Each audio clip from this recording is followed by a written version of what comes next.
Collector कार्यालय पहुंचे वृद्ध जय नारायण साहू ने अपनी पीड़ा सुनाते हुए शासन द्वारा मिला तामपत्र वापस कर दिया और कहा कि उन्हें सम्मान के बजाय अपमान झेलना पड़ रहा है। अपनी व्यथा बताते समय उनकी आंखों में आंसू छलक पड़े, जिससे माहौल भावुक हो गया। कलेक्टर ने मामले को गंभीरता से सुनते हुए निष्पक्ष जांच और कार्रवाई का आश्वासन दिया। साथ ही उन्होंने तामपत्र सम्मान उन्हें पुनः प्रदान किया और मानवीय संवेदनशीलता दिखाते हुए अपने हाथों से जय नारायण साहू को पानी भी पिलाया। घटना के बाद क्षेत्र में चर्चा का माहौल है और लोग प्रशासन से न्याय की उम्मीद कर रहे हैं। सर्वविदित है कि सत्ता के प्रभाव के चलते जिले का राजस्व विभाग अनेक भूमि विवाद को निपटाने में लापरवाही बरत रहा है। विदित हो कि इससे पूर्व तहसील बगाज में महामंत्री द्वारा ट्रस्ट की जमीन को जालसाजी करते हुए राजस्व विभाग के साथ साठगांठ कर स्वयं के नाम पर नामांतरण कराकर विक्रय कर दिया है। यह मामला अभी भी जांच के लिए लटका हुआ है। ऐसे अनेक मामलों में राजस्व विभाग की लापरवाही हमेशा सत्ता पक्ष के सामने नतमस्तक रहने बाध्य होती है। अब देखना यह है कि इस पूरे मामले को लेकर जिला प्रशासन क्या कार्रवाई करता है। मैं कलेक्टर साहब के पास आया था शिकायत लेके। क्या नाम है पिता से, कहाँ से आए? मैं जय नारायण साहू शाहपुरा से आया हूँ, मीसा बंदी हूँ। हाँ, क्या वजह है जो आज आपको कलेक्ट्रेट आना पड़ा? वजह ये है कि हमारे इधर जो मंडल अध्यक्ष हैं भजन लाल चक्रवर्ती जो हैं, वो मेरी ज़मीन में ज़बरदस्ती टपरा रख दिए हैं।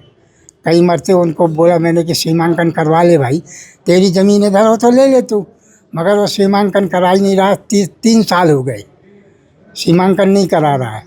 और शाहपुरा का जो है पूरा बीजेपी का जो है वो इस बात पे मौन है।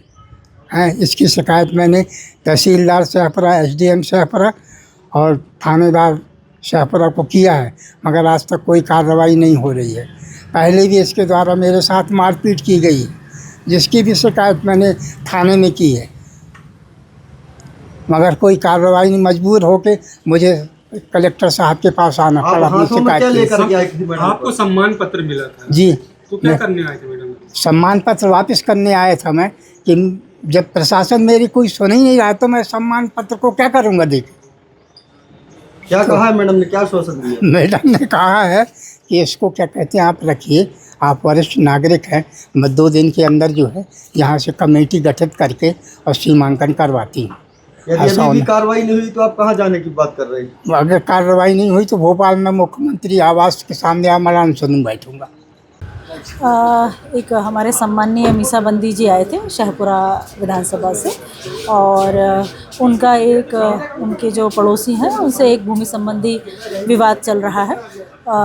तो उनको हमने संबल प्रदान किया और उनको आश्वस्त किया है कि उन्होंने देश के लिए अपना महत्वपूर्ण योगदान दिया है।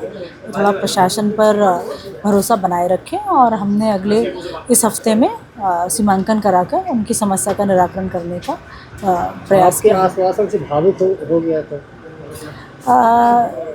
देखिए, बड़े सम्मानित व्यक्ति हैं वो, और निश्चित रूप से उनका जो योगदान रहा है हमारे प्रदेश और देश के निर्माण में वो अविस्मरणीय है।